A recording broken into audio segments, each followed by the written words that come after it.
Hari ini kita akan masuk ke satu lagi tema, iaitu 2.2 dalam transformasi masyarakat bagi penggal yang ketiga. Okey, iaitu tajuknya penentangan terhadap kuasa asing. Okey, calon seharusnya dapat menilai sebab-sebab penentangan masyarakat terhempatan terhadap kuasa asing di negeri-negeri Melayu, Sabah dan Sarawak. Kalau soalan tanya sebab-sebab saja sebagai satu soalan, kita boleh jawab, okey, di negeri cukai yang tinggi, contohnya di Terengganu, menyebabkan penentangan Haji Abdul Rahman Limbong. Okey, Inggeris tidak menghormati budaya tempatan. Okey, misalnya di Perak. Kita boleh tulis semua tu dalam satu esei. Tetapi kalau soalan memberi fokus kepada setiap satu negeri secara khusus, okey, maksudnya kamu perlu memahami penentangan di setiap negeri ini. Boleh faham? Okey, disebabkan di sini ada 12 waktu saja untuk transformasi masyarakat dan untuk penentangan terhadap kuasa asing hanya 2 masa. Okey, cikgu tak pasti sebab penggal yang pertama dan buku rujukan pun akan menulis di Perak, betul? Penentangan Datuk Bahaman di Pahang, Haji Abdul Rahman Limbong kat Terengganu, Tok Janggut di Kelantan dan sebagainya. Okey, cikgu tidak pasti sejauh mana khususnya soalan itu akan keluar. Terlalu umum ataupun khusus kita tidak tahu. Jadi kita lihat dahulu hari ini penentangan terhadap kuasa asing di negeri Perak. Okey, iaitu pada abad ke-19 dan ke-20, iaitu di antara tahun 1800 hingga tahun 1900. Okey, jadi kenapa boleh berlaku penentangan di negeri Perak? Itu yang kita akan lihat pada kelas hari ini. Okey, kita lihat sambil melihat sebuah soalan, iaitu huraikan dengan kritis faktor-faktor pembunuhan J.W.W. Birch di Perak tahun 1875, ataupun berikan dan huraikan sambutan orang-orang Melayu terhadap pengenalan sistem residen di Perak dalam tahun 1874 hingga tahun 1875. Jadi di sini, okey, dua perkara yang kamu perlu faham. Yang pertama, sistem residen diperkenalkan selepas perjanjian apa? Perjanjian Pangkor tahun 1874, di mana Raja Abdullah akan diangkat menjadi Sultan Abdullah oleh Inggeris. Okey. Dan selepas tu, dalam kandungan perjanjian Pangkor itu, Sultan Abdullah bersetuju untuk menerima seorang penasihat Inggeris yang akan menasihati baginda Sultan dalam segala hal kecuali yang berkaitan dengan agama Islam dan adat istiadat Melayu. Maksudnya, residen yang akan datang ni dalam semua perkara dia akan bagi nasihat. Boleh faham? Okey, kecuali yang menyentuh isu-isu adat orang Melayu dan agama Islam, dia tak ada kuasa kat situ. Selain daripada itu, semua. Jadi, apa yang kamu boleh rumuskan, mulai daripada perjanjian Pangkor, Sultan akan bertindak mengikut nasihat seorang residen. Boleh faham? Dan residen yang pertama dilantik di negeri Perak ialah bernama J.W.W. Birch. Dan residen itu tak sampai setahun di negeri Perak, terapung mayatnya. Okey? Dibunuh. Jadi kenapa? Jadi sambutan orang Melayu di sini dah jelas, dingin. Faham? Jadi kita akan lihat kenapa berlakunya penentangan ini. Okey.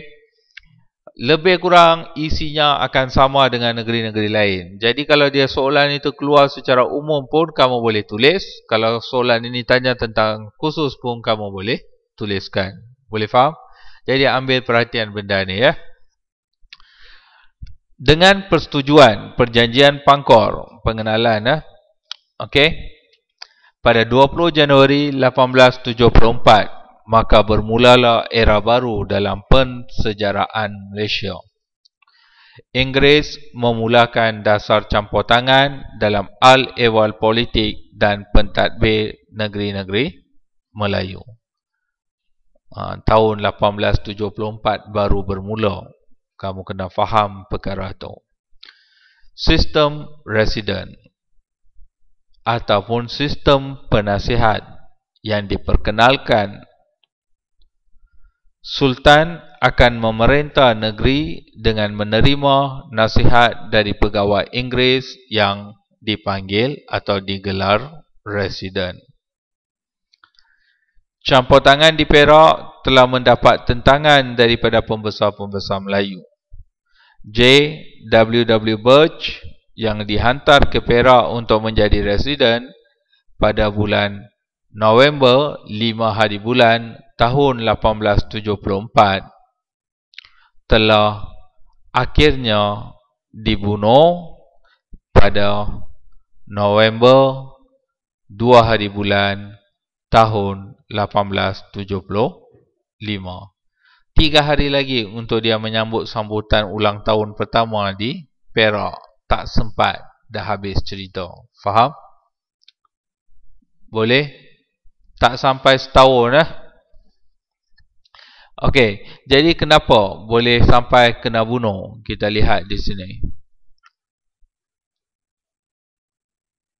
Kita kena lihat sambutan orang Melayu terhadap pengenalan sistem residen. Orang-orang Melayu yang dimaksudkan di sini ialah pembesar-pembesar. Keseluruhan mereka tidak menerima kedatangan J.W.W. Birch untuk memegang jawatan residen di Perak. Raja Abdullah yang dilantik menjadi Sultan melalui perjanjian Pangkor tidak bekerjasama dengan Birch. Demikian juga dengan pembesar-pembesar lain yang menjadi pengikut Raja Abdullah. Pembesar-pembesar yang tidak mendapat pengiktirafan melalui perjanjian Pangkor sudah tentu enggan menerima J.W.W. Birch. Di antara mereka termasuklah Raja Ismail dan Raja Yusof serta pengikut masing-masing. Penentangan daripada pembesar-pembesar bermakna juga penentangan daripada rakyat. Di dalam masyarakat feudal, rakyat menurut segala kehendak pembesar mereka.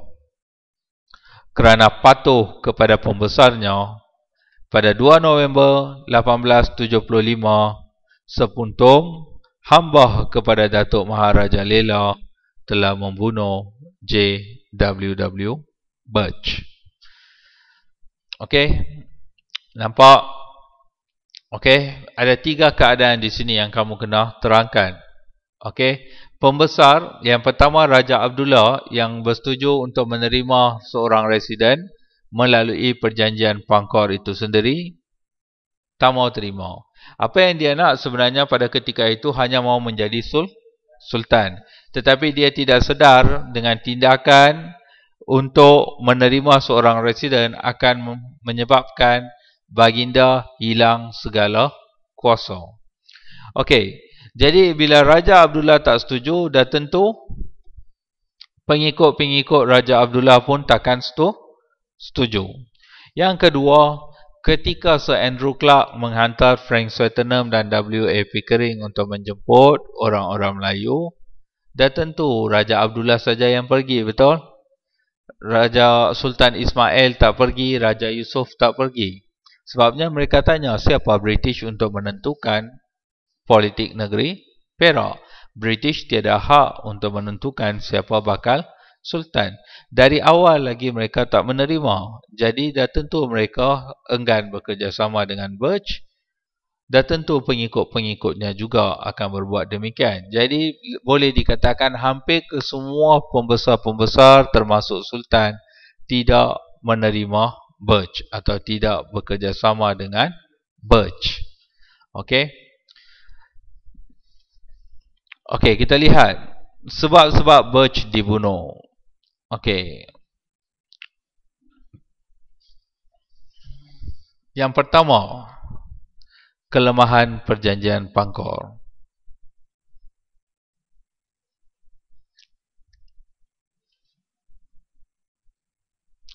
Okey, kelemahan perjanjian Pangkor ni macam ni ya. Ambil perhatian. Okey.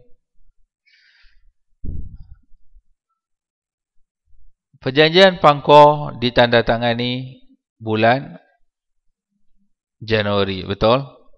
Bila Birch dihantar ke negeri Perak? Bila? Bulan berapa?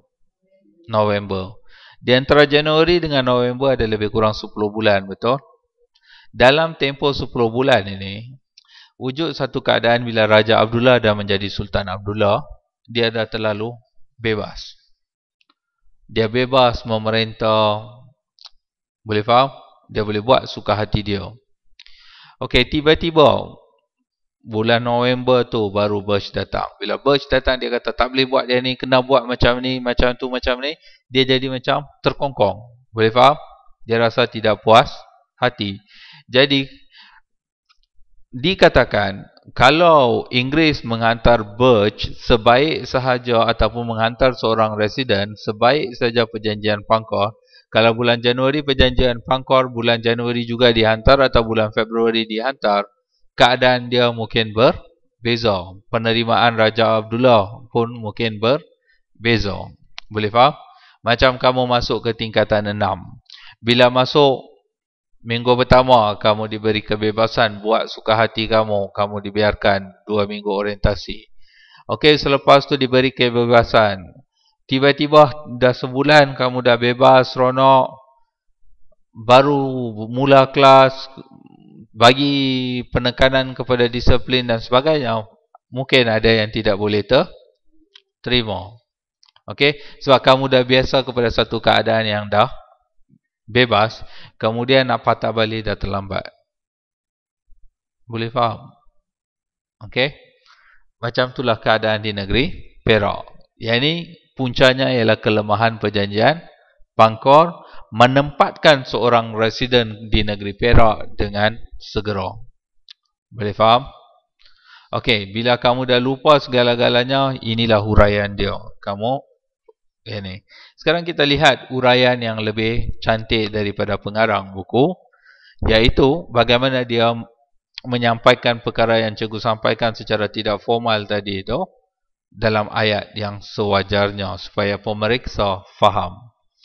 Okey, yang pertama, mesyuarat yang membawa kepada perjanjian Pangkor tidak dihadiri oleh kesemua pihak yang terlibat dalam sengketa merebut kuasa di Perak. Jadi kalau semua pihak tak hadir, maksudnya semua nak mengiktiraf tak? Jadi semua tak nak bukan kalau semua tak mengiktiraf, ada juga yang takkan mengakui Birch sebagai residen, betul? Dari awal lagi kehadiran seorang residen tidak digemari. Oleh itu, keputusan perjanjian Pangkor yang melantik Raja Abdullah sebagai sultan itu ditentang oleh Raja Ismail, yang pada ketika itu memang merupakan Sultan Ismail yang ditabalkan mengikut adat istiadat diraja negeri Perak. Apabila Raja Abdullah gagal menghadiri ke pengkebumian Sultan terdahulu, dan Raja Yusuf serta pengikut masing-masing, semua ini menentang Raja Abdullah. Ngak Ibrahim, orang kaya Menteri Larut, seorang pembesar yang paling berpengaruh kerana kekayaan, tidak puas hati terhadap perjanjian Pangkor yang menghalangnya bertindak dengan bebas. Apatah lagi beliau terpaksa meminta nasihat Kapten Speedy yang menjadi penolong residen apabila hendak melakukan sesuatu. Kalau kamu lihat isi perjanjian Pangkor, walaupun Ngak Ibrahim dengan Raja Abdullah dalam kelas yang lepas juga sudah terangkan tak berbaik, bermasalah, tetapi Ngak Ibrahim menghadiri perjanjian Pangkor dan diiktiraf sebagai Menteri Larut, tetapi terpaksa menerima seorang penolong residen untuk menasihati Ngak Ibrahim. Jadi dia pun tak puas hati. Yang ketiga pula, residen British tidak segera dihantar ke negeri Perak. Keadaan ini memberi ruang kepada Raja Abdullah untuk bertindak sesuka hati. Lantaran itu, apabila Birch datang dan memperkenalkan peraturan-peraturan baru, maka tidak dipatuhi oleh Raja. Okey? Boleh? Tidak dipatuhi oleh Raja Abdullah. Birch dihantar ke negeri Perak kira-kira 10 bulan selepas ditandatangani perjanjian Pangkor. Jadi ada berapa kelemahan perjanjian Pangkor? Kelemahan perjanjian Pangkor ada 3, pecah 3. Pertama, tidak dihadiri oleh semua pihak, maka tidak diakui oleh semua pihak. Yang kedua ialah Ngak Ibrahim tidak puas hati. Yang ketiga ialah penghantaran residen lewat atau lewat menempatkan seorang residen. Okey.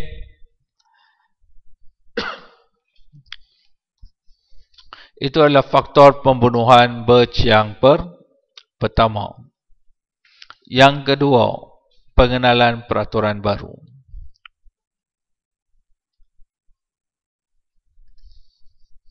Setibanya di Perak, Birch memperkenalkan peraturan-peraturan baru bagi negeri tersebut. Peraturan-peraturan ini adalah bercanggah dengan nilai-nilai tradisi. Di samping itu, menjejas kepentingan peribadi pembesar. Okey. Jadi bila dia dah lewat, kemudian dia datang, dia yang buat banyak peraturan-peraturan yang baru. Okey, benda baru. Biasanya kalau satu undang-undang baru diperkenalkan, pada peringkat awal akan menerima banyak rungutan, betul? Kemudian barulah akan dibiasakan. Okey. Macam dahulu cikgu masih ingat headlight lampu motor. Okey, biasanya dahulu orang akan buka lampu motor tu waktu malam saja. Lepas tu diwujudkan peraturan dia kena nyala setiap kali kamu nak guna motor, waktu pun walaupun siang. Boleh faham? Jadi pada peringkat awal banyak merungut, bateri nak habis lah, macam tu lah, ni lah, tak betul lah. Last hari ini kalau lampu tu tak on, baru kamu tengok lampu dia tak on. Betul? Kamu dah terbiasa. Generasi yang akan datang akan menerima peraturan tersebut. Jadi ini peraturan baru. Dalam waktu yang singkat, Birch hanya berada di negeri Perak setahun. Tetapi dalam waktu yang singkat, dia dah memperkenalkan banyak sangat peraturan. Okey? Dalam keadaan yang segera, perubahan itu tidak dapat diterima oleh pembesar-pembesar ataupun orang-orang Melayu. Okey? Dan ada peraturan ini bercanggah dengan nilai tradisi. Kita akan lihat apa dia. Dan yang kedua pula, menjejaskan kepentingan peribadi pembesar. Peraturan yang paling segera diperkenalkan oleh Birch ialah peraturan memungut cukai. Okey. Menurutnya, sistem pungutan cukai di Perak akan disusun semula. Okey. Restructure balik. Ini termasuklah cukai pajak candu, cukai arak, cukai judi, cukai permit balak, perahu, lada dan atap. Kamu tengok berapa banyak cukai dah ada waktu itu. Okey. Pembesar-pembesar Perak yang selama ini berkuasa memungut cukai itu dilarang berbuat demikian. Okey, dahulu semua cukai ini akan masuk poket siapa? Poket pembesar. Sekarang ni bila cukai-cukai ni, okey, pergi ke tangan residen. Hukuman dikenakan kepada pembesar atau kepada mereka yang memungut cukai. Urusan pungutan cukai dipusatkan dan ditadbir secara langsung oleh residen. Jelaslah bahawa sistem pungutan cukai yang diperkenalkan oleh Birch itu bercanggah dengan nilai tradisi. Bukan itu sahaja, malah para pembesar mengalami kehilangan sumber pendapatan. Oleh itu, tidak hairanlah rancangan-rancangan beliau mendapat tentangan. Okey, apa yang Birch buat sekarang ni cukai, okey, kalau dahulu kita ada pembesar yang pergi kutip cukai, betul? Sekarang ni Birch dia wujudkan pejabat daerah, okey, magistrate dan pemungut cukai, jawatan.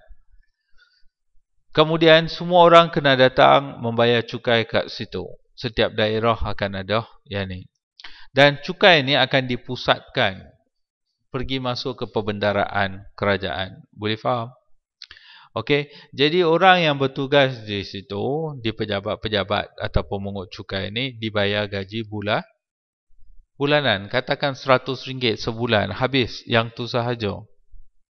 Okey, kalau dahulu katakan di satu kawasan, contohnya Lenggong,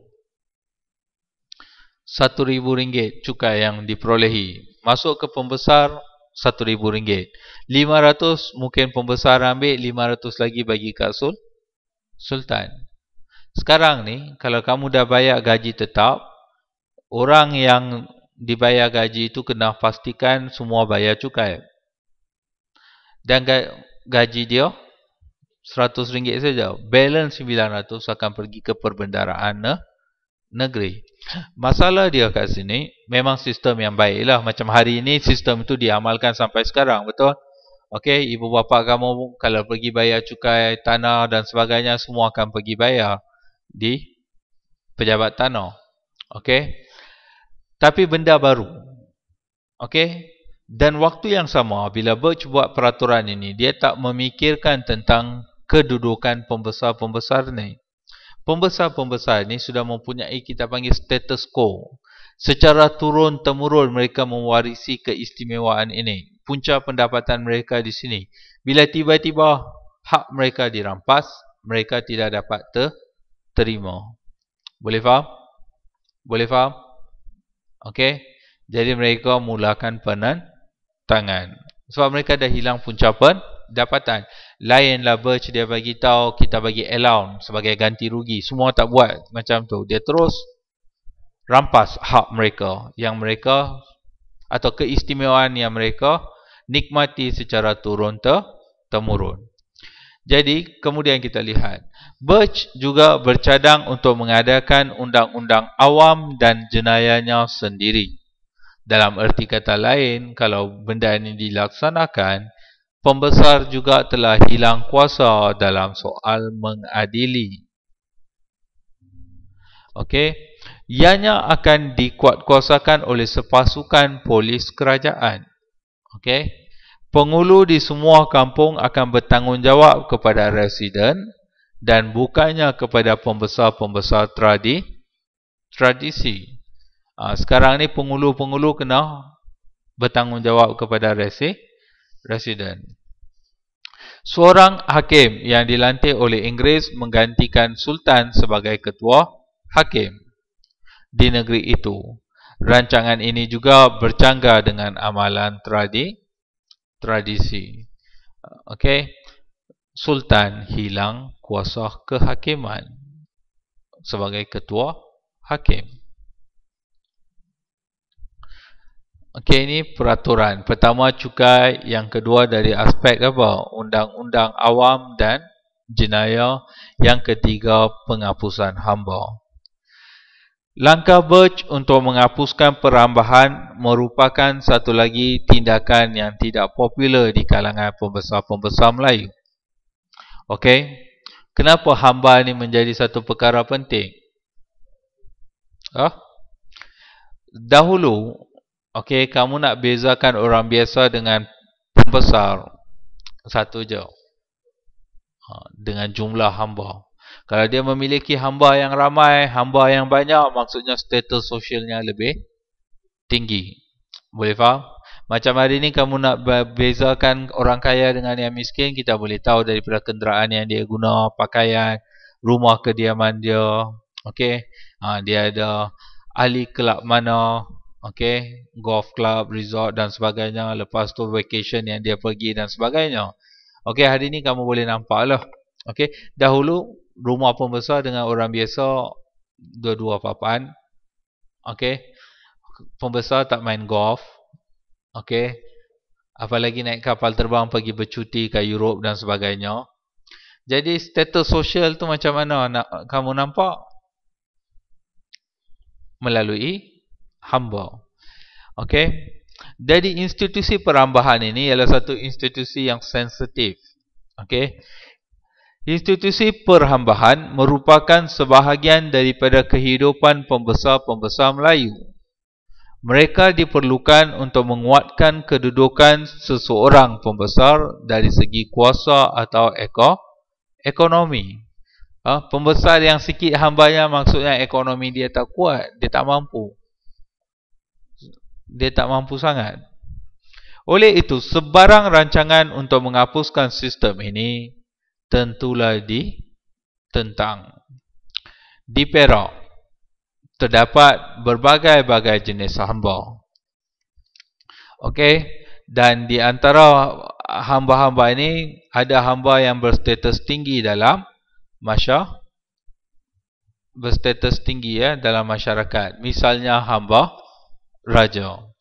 Ramai yang ingin menjadi hamba raja kerana boleh mendapat beberapa keistimewaan. Bukannya mereka paksa jadi hamba raja, tapi mau jadi hamba raja. Okey. Kejujuran Birch dalam menghadapi masalah itu juga diragukan. Okey. Jadi Birch kata, kalau nak orang buat kerja kat kamu, bayar gaji. Baguslah sistem tu. Hari ni kamu nak jadi hamba tak? Tak nak. Okey. Jadi sebab tu Birch hapuskan. Okey.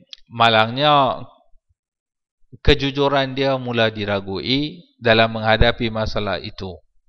Residen itu nampaknya lebih mengutamakan hamba-hamba perempuan untuk dibebaskan. Faham?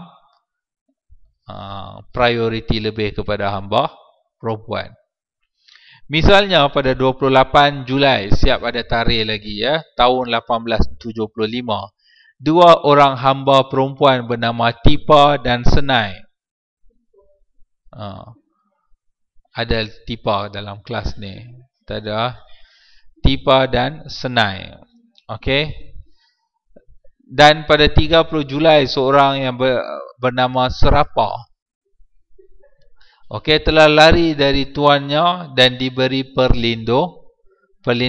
Perlindungan kat mana?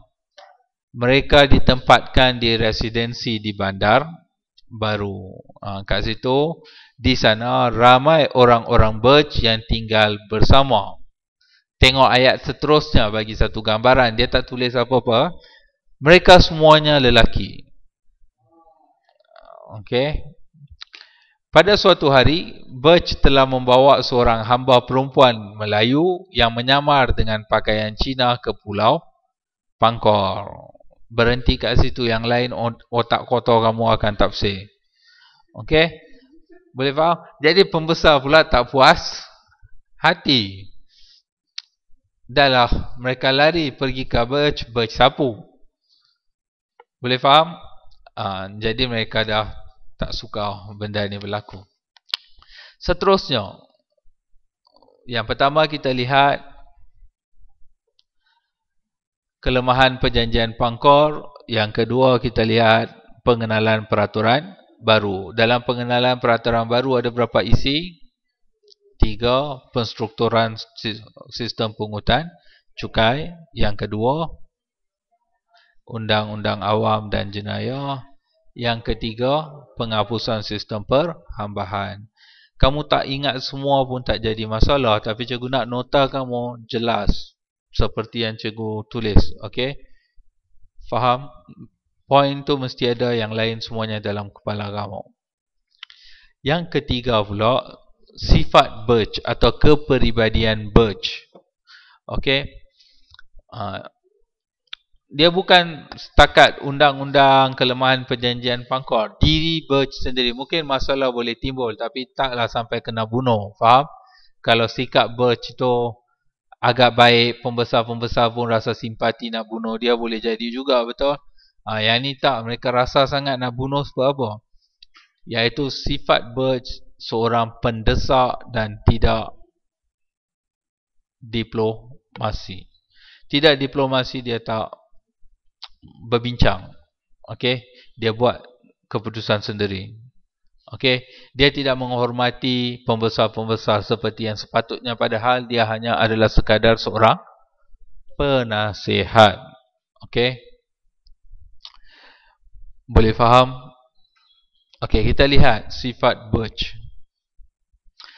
J.W.W. Birch kurang berdiplomasi dalam menghadapi Sultan Abdullah dan pembesar-pembesar Perak yang lain. Beliau mahu segala harahan-harahannya berhubung dengan pentadbiran diberi persetujuan dengan segera oleh pihak Sultan atau pembesar. Okey, dapat? Jadi maksudnya bila Birch ni dia pergi jumpa Sultan, dia nak buat sesuatu, Sultan kena luluskan, bagi prioriti, padahal Sultan adalah ketua kerajaan. Birch sepatutnya tunggu. Okey, tapi ini tidak. Birch tak boleh tunggu kepada Sultan. Sultan kena segera untuk Birch. Boleh nampak? Okey, Birch sering mendesak dan menggugut Sultan Abdullah supaya menandatangani surat-surat pengisytiharan. Semua undang-undang yang dibuat oleh Birch hanya sah untuk dilaksanakan setelah mendapat tanda tangan Sultan. Sebab Birch bukan pemerintah, dia adalah penasihat. Tapi apa yang berlaku sebenarnya, dia tak bagi nasihat. Dia buat semua peraturan, minta Sultan sign kat sini. Faham? Sultan terpaksa menandatangani. Dia tak bagi pandangan kepada Sultan, ataupun dia tidak meminta kebenaran daripada Sultan untuk berbuat demikian. Dalam erti kata lain, Birch dalam waktu yang singkat sebenarnya telah menjadi pemerintah yang sebenar. Dia bukan sekadar residen hanya atas nama sahaja. Okey, Sultan Abdullah pula tidak bersetuju terhadap kebanyakan undang-undang yang dibuat oleh Birch, tetapi Sultan terpaksa menandatanganinya kerana didesak dan dipaksa. J.W.W. Birch mengugut bahawa takhta kerajaan Perak akan diserahkan kepada Raja Yusof sekiranya baginda enggan menandatangani surat-surat pengisytiharan. Jadi dia kata, kalau kamu tak sign, tak apa, kita boleh pecat, lantik orang lain, Raja Yusof. Raja Yusof pun nak jadi Sultan. Boleh faham? Boleh faham? Ini yang berlaku. Okey. Misalnya dalam bulan Jun 1875. Okey. Satu contoh fakta. Birch presented the Sultan with definite order regarding taxation and request him to sign it. Okey. Jun 1875, Birch mempersembahkan kepada Sultan satu arahan. Definite itu sesuatu yang telah dibuat, tak ada perbincangan lah. Boleh faham? Okey. Yang berkaitan dengan pencukaian dan meminta Sultan menandatanganinya. Boleh faham? Dia bagi satu arahan, minta Sultan tanda tangani. Raja Abdullah menangguh upacara menandatangani pengisytiharan tersebut. Jadi Raja Abdullah tak nak sign. Apa yang berlaku? Birch memberi tempoh sehingga 20 Julai supaya Sultan Abdullah menyetujui permintaannya. Jika tidak, baginda akan dipecat dan takhta kerajaan diserah kepada Raja Yusof. Okey, Birch juga bersikap demikian terhadap pembesar-pembesar lain. Nampak? Boleh?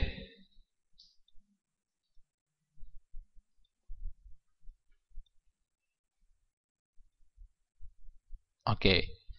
Sifat seterusnya, sifat Birch yang kepribadian. Yang tadi apa dia? Tidak pendesak dan tidak diplomasi. Yang kedua pula angkuh. Okey, dia angkuh kepada siapa? Sultan dan pembesar. Banyak tindakan Birch yang bersifat angkuh terhadap sultan dan para pembesar negeri. Di antara tindakan-tindakan itu termasuklah membatalkan pajakan muara Sungai Perak. Okey, yang dibuat oleh Sultan Abdullah kepada saudagar Cina dari Singapura. Pajakan itu dibuat untuk masa 10 tahun dengan bayaran 26,000 setahun. Sultan telah mengambil wang pendahuluan sebanyak $15,000. Berapa tahun? 10 tahun, 26,000 setahun. Okey. Macam cikgu minta kamu buat 15 esei. Aimi kata tak payah buat, kita buat 7 cukup. Boleh tak? Tak boleh. Betul? Sebab ini arahan. Macam pengetua minta cikgu kutip yuran RM20. Cikgu kata tak payah, RM5 cukup. Boleh tak? Tak boleh. Jadi di atas ni adalah sultan. Sultan dah bersetuju untuk buat. Macam ibu bapa kamu melarang adik kamu pergi ke rombongan contohnya. Kamu pula ambil duit kamu, bagi kamu pergilah. Abang tanggung. Maksudnya kamu memperlekehkan kewibawaan ibu bapa kamu. Faham? Macam tu juga bila sultan dah bersetuju serahkan pajakan, apa yang berlaku? Birch pula membatalkan. Jadi siapa berkuasa di sini? Timbul satu persoalan. Okey. Birch juga telah menafikan yang kawasan Krian bukan daerah di bawah bidang kuasa Ngak Ibrahim, Menteri Larut. Tindakan sebegini tentunya ditentang oleh pihak yang berkenaan. Okey.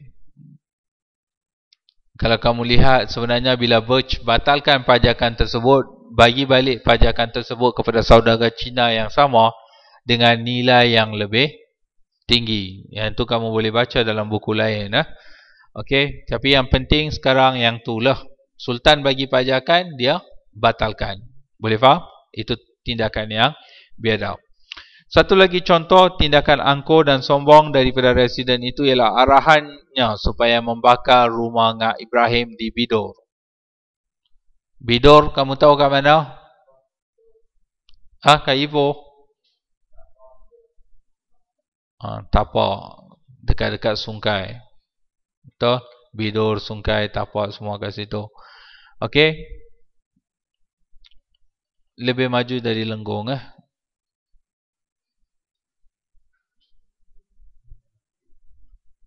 Okey. Kat situ ada residen bernama Raja Nga. Bukan Ngak Ibrahim. Jangan confuse. Yang ni Raja Nga. Faham? Ada rumah. Dan dia telah memungut cukai. Birch kata dia boleh pungut cukai. Dia telah pungut cukai. Sebagai tindakan, Birch telah membakar rumah Raja Nga. Seorang daripada keluarga Raja Ismail ataupun Sultan Ismail kerana memungut cukai, dan tindakan Birch melucutkan jawatan Datuk Sagor sebagai seorang pembesar di Hilir Perak. Semua peristiwa ini menunjukkan Birch ni seorang yang angkuh dan biadab. Kamu tak perlu hafal semua, tapi boleh masukkan satu atau dua. Birch selama-lamanya mempunyai anggapan yang negatif terhadap Raja Abdullah. Dan lepas tu dia mempunyai satu tanggapan, konsep. Abdullah dianggap sebagai degil. Bagi dia Raja Abdullah ni seorang yang degil, tai judi dan suka menyambung ayam. Ini tanggapan Birch terhadap Sultan Abdullah. Jadi dah tanggapan buruk, kamu akan bagi hormat yang sepatutnya tak? Takkan. Prejudis yang sedemikian sudah tentu menghalang wujudnya kerjasama di antara kedua-dua pihak.